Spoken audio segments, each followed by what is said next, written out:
தொடர்ந்து உரியாவும் தன் வாழ்க்கையிலே தவறு செய்த காரணத்தினாலதான் அவன் செத்து போனான். வாசிக்க கேளுங்கள். 2 சாமுவேல் புஸ்தகம் 11ஆம் அதிகாரம் 13 to 17 வரைக்கும். தாவீது அவனை தனக்கு முன்பாக புசித்து குடிப்பதற்கு அழைத்தான். யோசிக்க வேண்டும். இன்னைக்கு உலகம் நம்மை பல காரியங்களுக்கு அழைக்கிறது. ஆனால் அந்த காரியங்கள் கொஞ்சம் யோசிச்சு பார்க்கணும். ஒரு அழைப்பு வருது. ஏன் அழைப்பு வருது? உலகம் அழைப்பது நம்மை ஒன்றுமில்லாமல் ஆக்க. சில நேரம் எப்படி நினைக்கிறாங்க, ஏன்னா அவர் கூப்பிட்டார், இவர் கூப்பிட்டார். உன்னுடைய முடிவு என்னவென்றால், அழைத்து அடுத்த வார்த்தை அவனை குடிப்பதற்கு அழைத்தான். அவனை வெறிக்க பண்ணினான். நல்லா கவனிக்க வேண்டும். பாவம் அற்பமாய் தோன்றும், குடிக்க சொல்லும், அடுத்து உங்களை வெறிக்க பண்ணும். அடுத்து ஒரு வார்த்தை, ஆனாலும் அவன் தன் வீட்டுக்கு போகாமல். இதை பலமுறை வாசித்திருக்கலாம். ஆனாலும் அவன் தன் வீட்டுக்கு போகாமல் அவன் ஆண்டவனின் சேவைகளோடு தன்னை படுத்துக் கொண்டான். நடந்தது என்ன? பழைய வசனம்.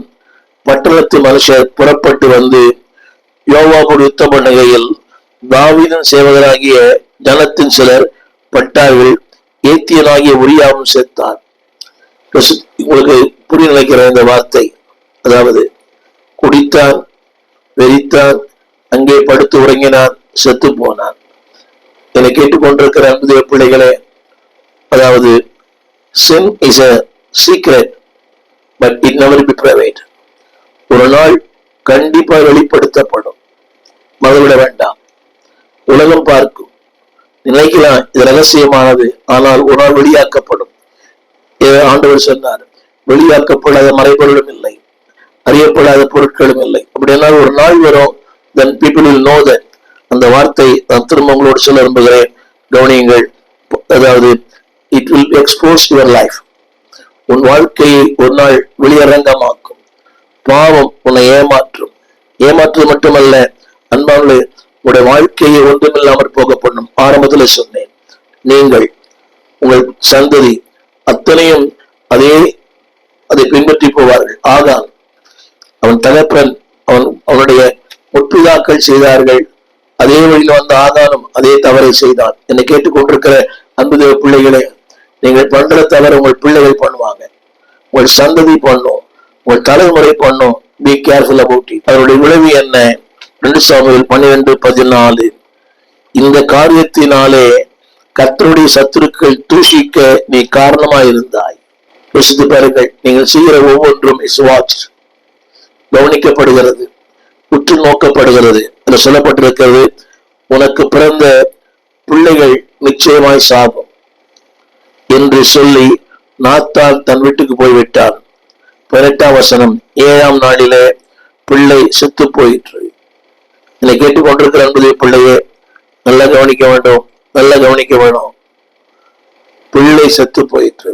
நான் சொல்ல வந்த வசனம், your sin will be impact. உங்கள் பாவங்கள் உங்களை மட்டுமல்ல, உங்கள் சொந்த குடும்பத்தை, உங்களுடைய பிள்ளைகளை, பாவமே அறியாத அவர்கள் பாதிக்கப்படுகிறார்கள். எனவே நாளிலே திரும்ப சொல்லுகிறேன், தேவ நாம் தூஷிக்கப்படுகிறது. The name of God will be suffered. 12ஆம் அதிகாரம் 14ஆம் வசனம். சத்துருக்கள் தூஷிக்க இடம் கொடுக்க வேண்டாம். அது மட்டுமல்ல 12:10 உங்கள் ராஜ்ய பாரம், உங்களுடைய வாழ்க்கை அசைக்கப்படும். whatever it may be, ஊழியம், குடும்பம், ராஜ்யங்கள், உங்களுக்கு இருக்கிற எல்லாமே it will suffer. நான் திரும்ப அந்த வசனத்தை படிக்கிறேன். The kingdom will be suffer, the family will be suffer, your ministry will be suffer, the people will be suffer. கவனிங்கள். என் தவறு என் குடும்பத்தை பாதிக்கும், என்னுடைய சந்ததியை பாதிக்கும். வாசிக்கிறேன் கேளுங்கள். 2 சாமுவேல் 12:10 அந்த வசனம் சொல்கிறது, இப்போதும் நீ என்னை அசட்டை பண்ணினாலே அடுத்து அன்பானுடைய பட்டயம் என்றென்றைக்கும் உன் வீட்டை விட்டு விலகாதிருக்கும். பார்த்தீங்களா? ஒரு நாள் இன்பம், ஆனால் வாழ்வெல்லாம் துன்பம். பட்டயம், போராட்டம், பாடுகள், நிந்தனைகள், வேதனைகள், அவமானங்கள் உன் வீட்டை சுற்றி என்றென்றைக்கு விலகாதிருக்கும்.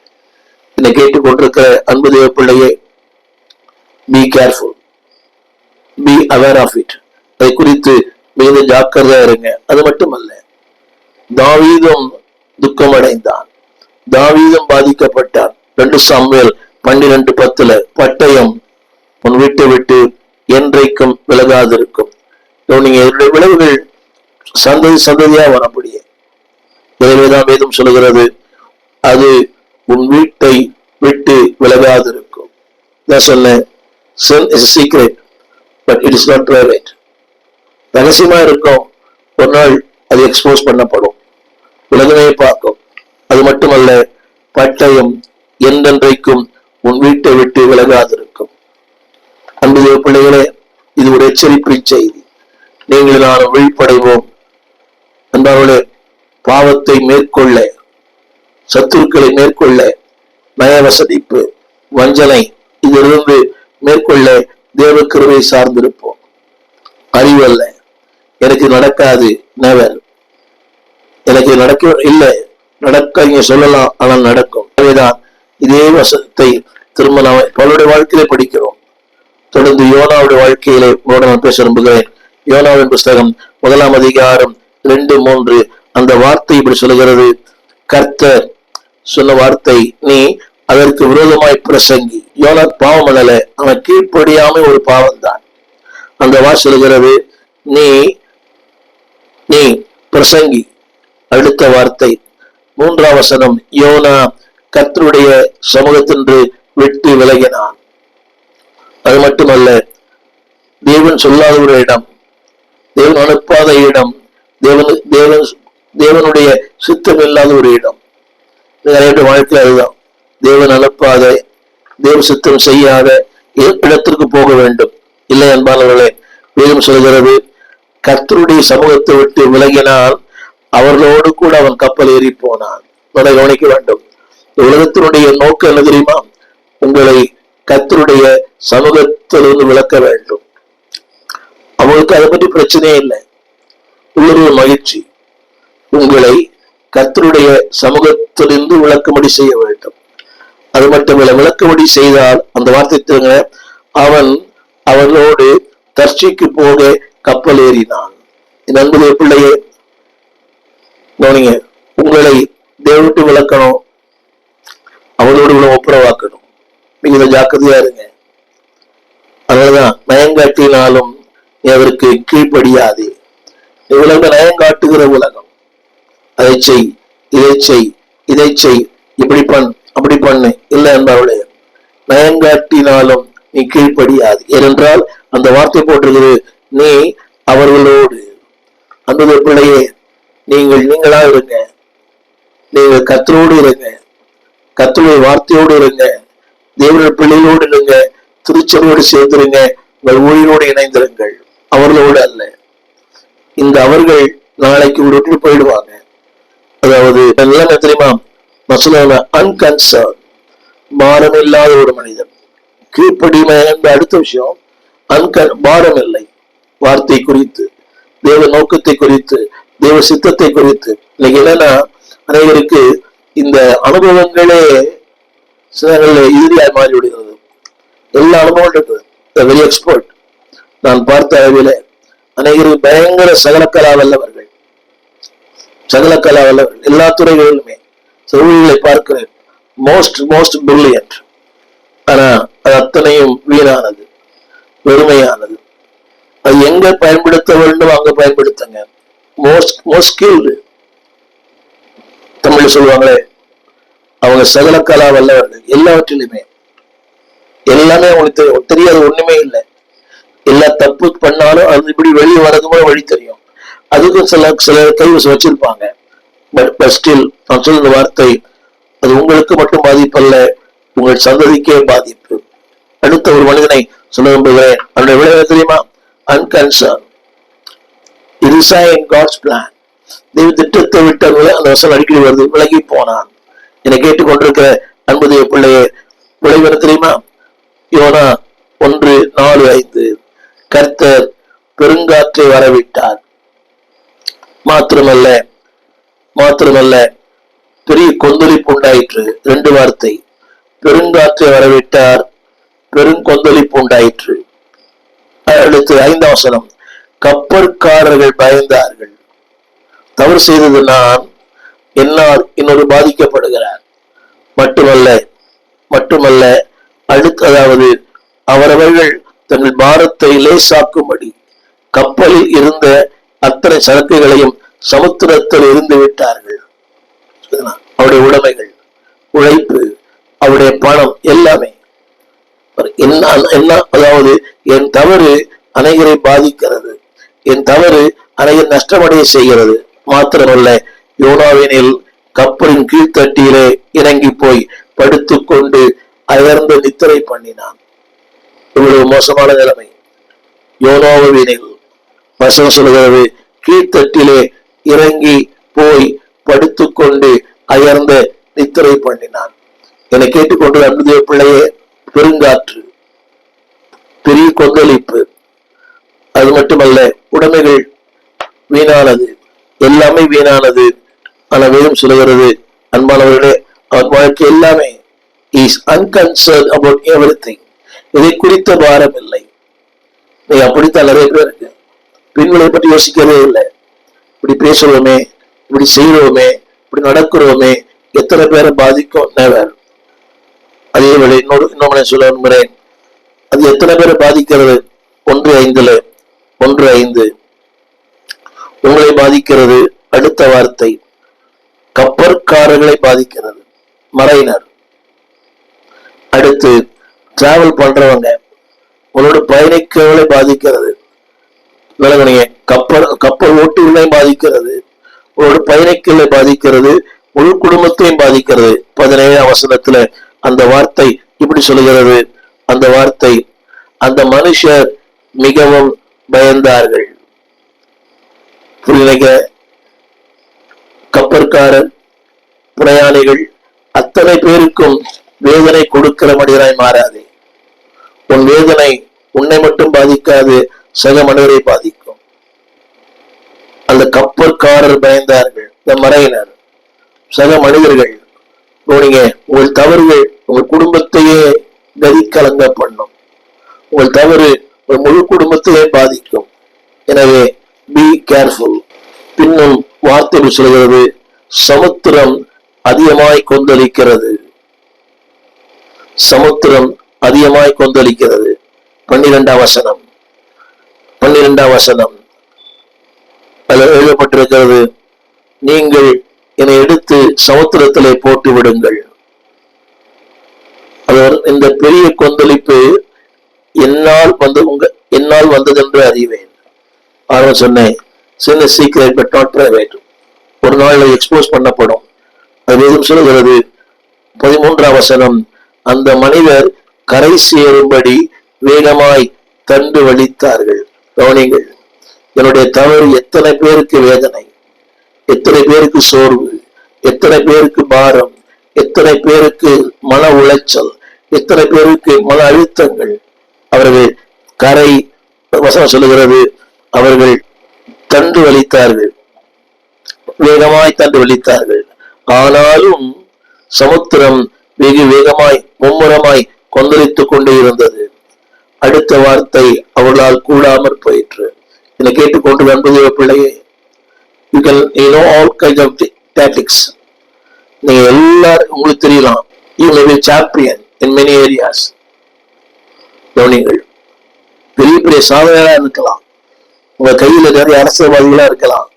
ஒரு நாள் வரும், அதே சொல்லுகிறது, கவனிங்கள், ஆனாலும் சமுத்திரம் வெகு மும்முரமாய் கொந்தளித்துக் கொண்டே இருந்தது.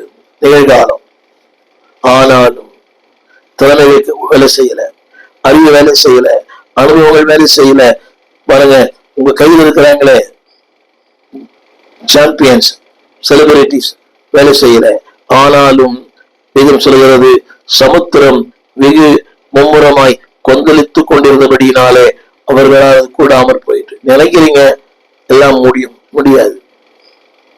உங்கள் பாவங்கள், உங்கள் அக்கிரமங்கள், உங்கள் அசுத்தங்கள், உங்கள் ஏமாற்று தன்மைகள் எல்லாம் கூடாமற் போகும். என்னை கேட்டுக்கொண்ட அன்புதேவ பிள்ளையே, இந்த செய்தி உங்களுக்கு பிடிக்காம இருக்கலாம். ஆனால் சரி யோசியுங்கள், உங்களை குறித்த தேவ நோக்கம் பெரியது, உங்களை குறித்த தேவ அழைப்பு பெருசு. உங்களை பற்றி அவர்கள் வைத்திருக்கிற ஆசைகள் பெரிது, ஆனால் எல்லாமே ஒன்றுமில்லாமல் போகுவதற்கு இடம் கூடாதிருங்கள்.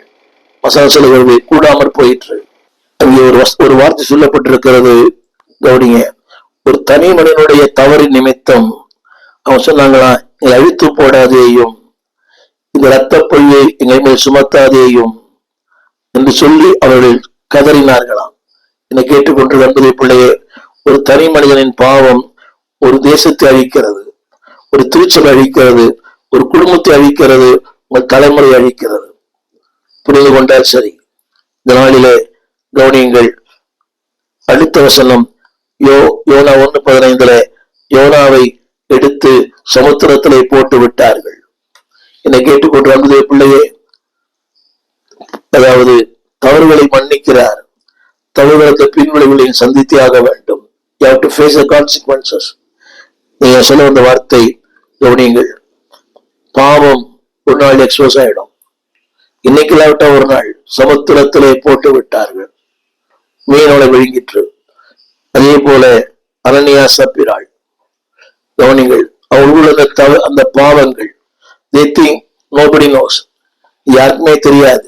இல்லை, ஒரு நாள் வரும், everybody will know. அப்போஸ்தலர்களுடைய புத்தகம் 5ஆம் அதிகாரம் 4ஆம் வசனம் வார்த்தையில் எழுதப்பட்டிருக்கிறது, நீ உன் இதயத்தில் இப்படி எண்ணம் கொண்டது என்ன? எப்படி வரும்? ஏமாத்தணும், பொய் பேசணும், இது பண்ணணும். How can you think like that? இந்த சிந்தனை உன் இதயத்தில் எண்ணம் கொண்டது என்ன? நீ மனுஷனிடத்தில் அல்ல, தேவனிடத்திலே பொய் சொன்னாய். என்னை கேட்டுக்கொண்டிருக்கிற அன்பு தேவ பிள்ளையே, நீங்கள் கர்த்தருடைய ஆவியை சோதிக்கிறது என்ன? தவறு நீங்க பண்றீங்க, ஆனால் கர்த்தருடைய ஆவியானவர் தூஷிக்கப்படுகிறார். தப்பு நீங்க பண்றீங்க, ஆனா ஆவியானவர் வேதனைப்படுகிறார். அவரை சோதிக்கிறது என்ன? அடுத்த வார்த்தை, நீங்கள் ஒருமனப்பட்டது என்ன? இதோ உன் புருஷன் அடக்கம் பண்ணினவுடைய கால்கள் வாசப்படி வந்திருக்கிறது, உன்னை வெளியே கொண்டு போவார்கள். என்னை கேட்டுக்கொண்டிருக்கிற அன்பு தேவ பிள்ளையே, கவனியுங்கள். ஒரு சின்ன காரியம்தான், பெரிய காரியம்தான், யாருக்குமே தெரியாது. கவனியுங்கள்.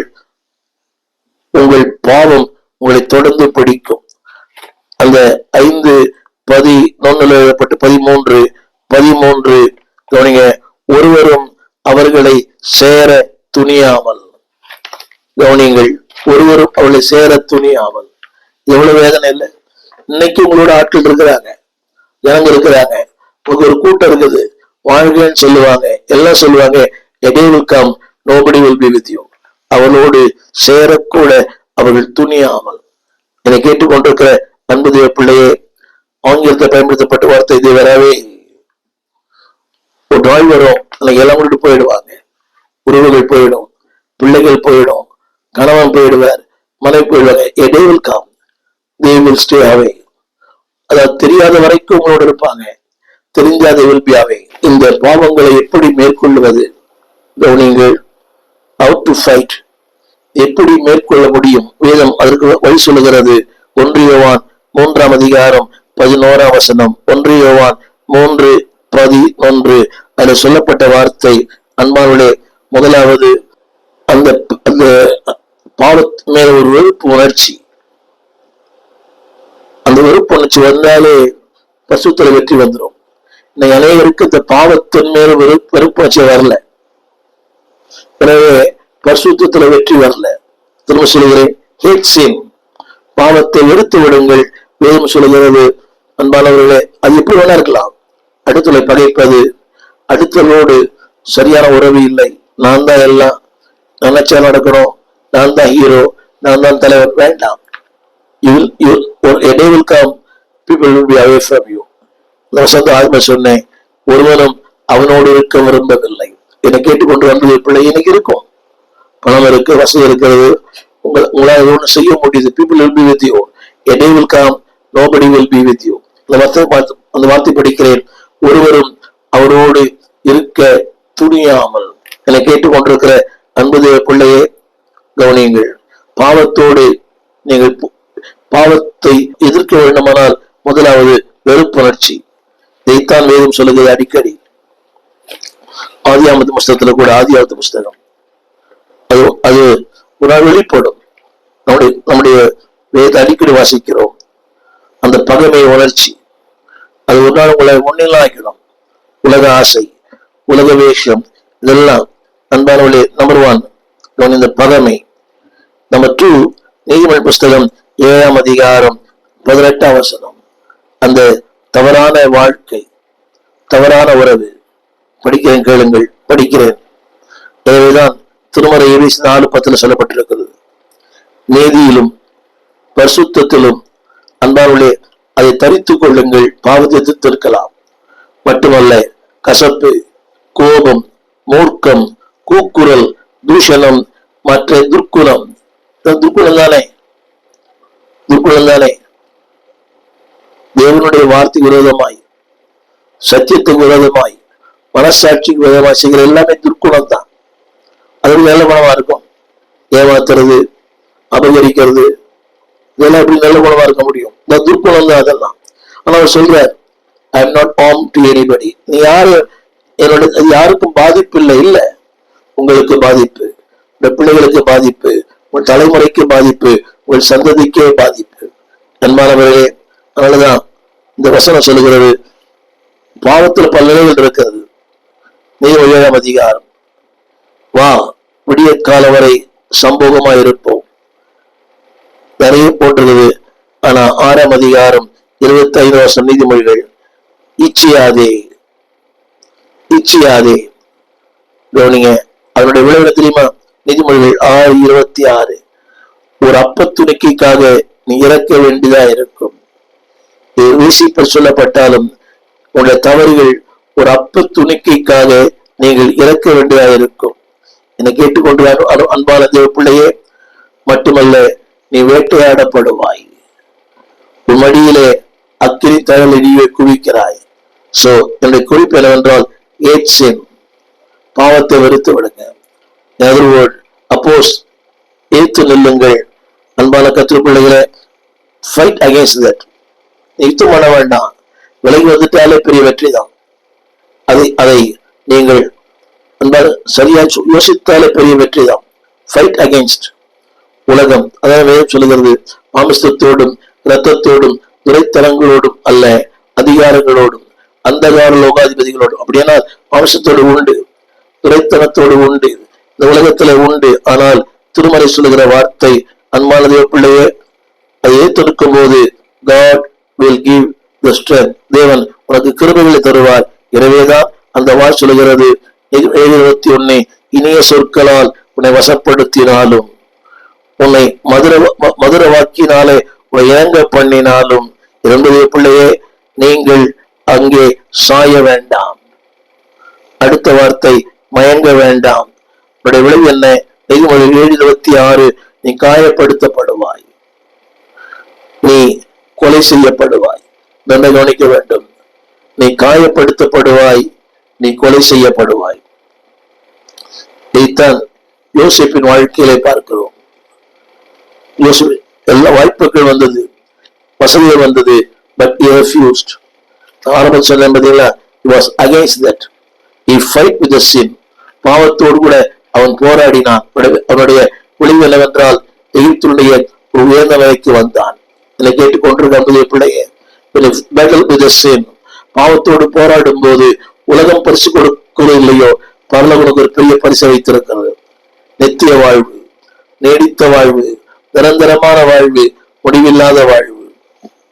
இதுதான் ஆதியாகமம் 19ஆம் அதிகாரம் 10ஆம் வசனம். நித்தம் நித்தம் அவள் யோசேப்போடு பேசிக் கொண்டிருந்தாள், ஆனால் அவன் சம்மதிக்கவில்லை. கேட்கிறேன், நித்த நித்தம். இதுதான் உலகத்தினுடைய கவர்ச்சி. நித்தம் நித்தம் பல வார்த்தைகள் சொல்லுவாங்க, இது பரவாயில்லை, இது பரவாயில்லை, ஒரு நாள் தானே, ஒரு ஃபன் தானே, இல்லாட்டா ஒரு என்ஜாய்மெண்ட் தானே. இல்லை, ஏன் சொல்கிறது? அவன் சம்மதிக்கவில்லை. 12ஆம் வசனம், அவன் வெளியே ஓடி போனான், வெளியே ஓடி போனான். நான் சொல்ல வந்த வார்த்தை, பாடல் வரலாம், ஏமாற்றங்கள் வரலாம், இல்லாமல் வரலாம், ஆனால் வெற்றி விடக்கு ஒரு நாள் உண்டு. உன் நீதியை பட்டப்பகலைப் போலவும் உன் நியாயத்தை வெளிச்சத்தை போலவும் அவர் வெளியே கொண்டு வருவார். என்னை கேட்டுக்கொண்டிருக்கிற அன்பு தேவ பிள்ளையே, ஃபைட் அகைன்ஸ்ட் த சீக்ரெட் சின். உன் ரகசிய பாவத்தோடு எதிர்த்து போராடு. ஒரு நாள் வரும், that will exposed, வெளிப்படுத்தப்படும். மிகுந்த கவனமாய் கேட்க அன்பாய் கேட்கிறேன். எனவேதான் யோபு சொன்னார் 31ஆம் அதிகாரம் 1 வசனத்துல, என் கண்களோடு உடன்படிக்கை பண்ணின நான் ஒரு கண்ணின் மேல் நினைவாயிருப்பது எப்படி? அடுத்த வார்த்தை, அப்படி செய்யும் போது when you walk with God, நடக்கும் போது, சதிக்கை படியும் போது கவனிங்க, தேவன் உங்கள் பங்காயிருப்பார். யோபு 31:2, தேவன் உங்கள் பங்காயிருப்பார். இரண்டாவது, உன்னதத்திலிருந்து வருகிற கொடுக்கும் சுதந்திரம் உனக்கு கிடைக்கும். உன்னதத்தில் வருகிற சுதந்திரம் உனக்கு கிடைக்கும். திரும்ப சொல்லுகிறேன், தேவன் அளிக்கும் பங்கு. Walk with righteousness. நீதியா வாழ்ந்தீங்கன்னா மண்ணுக்காக மாணிக்கத்தை விட்டுவிட வேண்டாம். அதில் சொல்லப்பட்ட வார்த்தை, சர்வவல்லவர் கொடுக்கும் சுதந்திரம். அது மட்டுமல்ல, அப்படி இல்லை என்றால் அன்பார்களே ஆபத்து. யோபு 31:3, மாறுபாடான வாழ்க்கை, அருவருப்பான வாழ்க்கை, அக்கம் நிறைந்த வாழ்க்கை, நீதி இல்லாத வாழ்க்கை. உங்களுக்கு நீதியா இருக்கலாம், உங்க பகுதியில் நீதியா இருக்கலாம், சொல்லிக்கலாம், நீதினு சொல்லிருக்கலாம் திரும்ப திரும்ப. அது நீதி இல்லை, அது நீதி இல்லை. நீதி இல்லாத வாழ்க்கைக்கு என்ன பலன் உண்டு தெரியுமா? என்ன பலன்? அந்த வார்த்தை போட்டிருக்கிறது, ஆபத்து. யோபு 31:3, மாறுபாடு ஆபத்து. அக்கிரம செய்கைக்காரருக்கு ஆக்கினை தான் கிடைக்கும். ஒரு வசனம் கேட்டோம், நீங்க கொஞ்சம் கூட மனம் திரும்பலன்னா ரொம்ப வேதனை. அன்பானவர்களே, உங்களுக்கான செய்தி.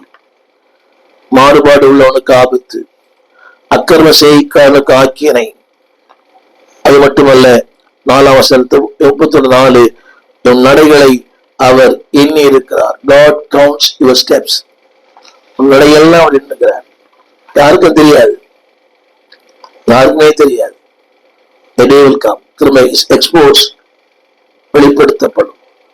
நாளானது அதை விளங்க பண்ணும். என்னை கேட்டுக்கொண்டிருக்கிற அன்பான தேவ பிள்ளையே, போராடு, ஓடு, எரிந்து விடு. அன்பானவர்களே, ஒரு நாள் வரும், நிச்சயமாக தேவன் உங்களுக்காய் காரியங்களை செய்வார். எனவேதான் அந்த வசனம் சொல்லுகிறது 31, கர்த்தரோடு உடன்படிக்கை பண்ணின நான். What ever it may be, உடன்படிக்கை பண்ணிருக்கிறோம். 1000 வரலாம். இன்னைக்கு உலகத்துல சொல்றாங்க, அதெல்லாம் பரவாயில்லை, அதெல்லாம் பரவாயில்லை. இல்ல, உலகம் சொல்லுகிற வார்த்தை அல்ல, ஆண்டவர் சொல்லுகிற வார்த்தை மேலானது. எனவே கண்கள். அடுத்து ஒரு கொலோசியர் 3ஆம் அதிகாரம் 5ஆம் வசனம், 1 யோவான் 2:16, மாம்சத்தின் இச்சை, கண்களின் இச்சை, ஜீவனத்தின் பெருமை, இவையெல்லாம் பிதாவினால் உண்டானதல்ல. இன்னைக்கு everybody wants to be popular. ஜீவனத்தின் பெருமை. அதனால பாருங்க, எண்ணற்ற டாக்டர், அதாவது கிறிஸ்தவ உலகத்துல எண்ணற்ற பிஷப், எண்ணற்ற மாடரேட்டர், எல்லாம் எண்ணற்ற பிஷப், எல்லாம் பிஷப் தான். அது பெருமை, அது பெருமை. I am a bishop. அது என்ன பெருமை? அது சொல்லத்தான் சொல்றாங்க, கண்காணின்னு. கவனிங்க, அது ஒரு பெருமை வேண்டாம். இது பிதாவினால் உண்டானது அல்ல. அடுத்த வார்த்தை கொலோசியர் 3:5, விபச்சாரம், அசுத்தம், மோகம், துரிச்சை, பொருளாசை ஆகியவைகளை பூமியில் உண்டு பண்ணுகிற உங்கள் அவயவங்களை அழித்து போட. அதான் சொல்லுது, இப்படி பண்ணு, அப்படி பண்ணு, அப்படி பண்ணு. பொய்ப்பத்திரம் தயாரி, போலிப்பத்திரம் தயாரி. கவனிங்க, அடுத்தவுடைய இடத்தை அபகரி, அடுத்தவங்க சொத்து அபகரி, பொய்க்கை ஏத்து போடு. நீங்க அதான் நடக்குது இல்லையா? இப்படியோ இதெல்லாமே கவனிங்க, இவை எல்லாமே சொல்றது ஒரு நாள் உங்களை அழித்து விடும். 23:3 நீதிமொழிகள். வேதனை, துக்கம், சண்டை, புலம்பல், காயங்கள், ரத்தம் கலங்கின கண்கள். இவருடைய விளைவு என்ன தெரியுமா? If you don't fight with the sin, பாவத்தோடு போராடவில்லை என்றால் வேதனை, துக்கம், சண்டை, புலம்பல், காயம், ரத்தம் கலங்கின கண்கள். என்னை கேட்டுக்கொண்டிருக்கிற அன்பு பிள்ளையே, நல்ல பேட்டில் வித் சின், பாவத்தோடுங்க போராடுங்க. உடைய வாழ்க்கை ஒரு நாள் வரும், நீ வெற்றியுள்ள வாழ்க்கை வாழ்வீர்கள். தவறுகள், பாவங்கள், it never start one day. அது ஒரே நாள்ல நடக்கிறதல்ல. அது கொஞ்சம் கொஞ்சமாக கொஞ்சம் கொஞ்சமாக 23:31 மெதுவாய் இறங்கும். பாவம் மெதுவாய் இறங்கும், அக்கிரம் மெதுவாய் இறங்கும், அசுத்தம் மெதுவாய் இறங்கும், எல்லாமே மெதுவாய் இறங்கும். ஆனால் அழிவு ஒரே நாள்ல இறங்கும்.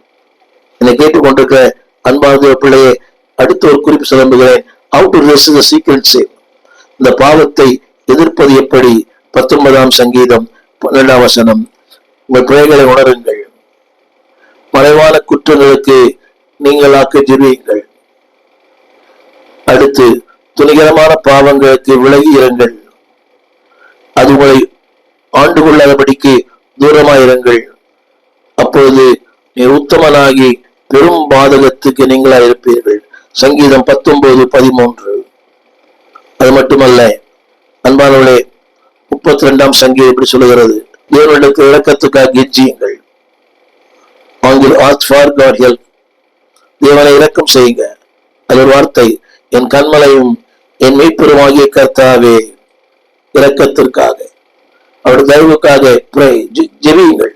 என் கண்மலையும் என் மீட்பெருமாகிய கர்த்தாவே, என் வாயின் வார்த்தைகளும் என் இதயத்தின் தியானமும் பிரிவாருக்காக ask God for divine help. அது மட்டுமல்ல, உங்களுடைய சிந்தைகளை அன்பாவுடைய தேவனோடு கூட இணைத்துக் கொள்ளுங்கள். 19:14 நீதிமொழிகள்ல எப்பொழுதுமே அன்பாவுடைய உடைய வார்த்தை, உங்களுடைய சிந்தை, உங்கள் தியானம், it should be aligned with God. தேவனோடு கூட ஒன்றித்திருக்கட்டும். வார்த்தையை தியானியுங்கள், வார்த்தையோடு கூட இசைந்திருங்கள், வார்த்தையை தியானம் பண்ணுங்கள்.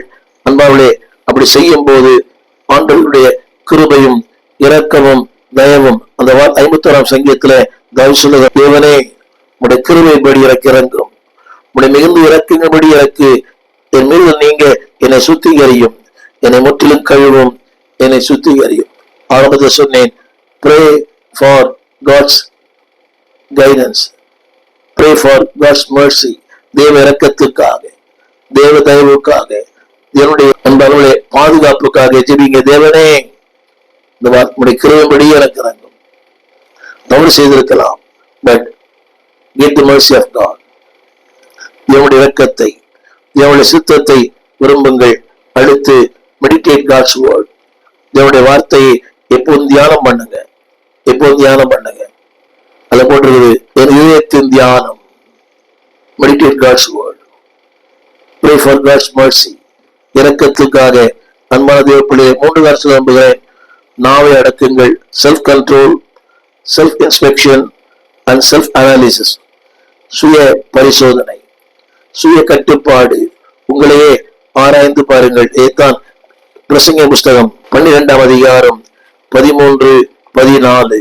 காரியத்தின் கடைத்தொகையை கேட்போமாக, தேவனுக்கு பயந்து அவர் கற்பனைகளை கைக்கொள். அன்பார்களே, எல்லாருமே இந்த கடமை இதுவே. ஒவ்வொரு கிரியையும், அந்தரங்கமான ஒவ்வொரு காரியத்தையும், நன்மையானாலும் தீமையானாலும் தேவன் நியாயத்திலே கொண்டு வருவார். Sin is secret but it's not private.